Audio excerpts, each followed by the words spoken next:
তুমি আমার সিগারেট জ্বালিয়েছো? জ্বালালাম দীর্ঘ 1 বছর পর,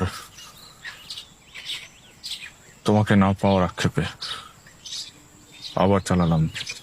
আমাদের মধ্যে কি কথা হয়েছিল সব ভুলে গেছো?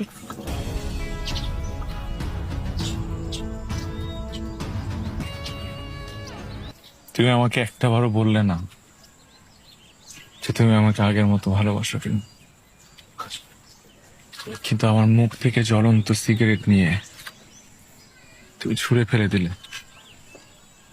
তাতে আমি খুব ভালো করে বুঝে ফেলেছি যে তুমি আমাকে ঠিক আগের মতোই ভালোবাসো। আমি এটাই চেয়েছিলাম। তুমি দেখেছো গত 1 বছরে আমাদের মাঝে সময়ের দূরত্ব কত বেড়ে গেছে, কিন্তু আমাদের মনের দূরত্ব এতটুকু বাড়েনি।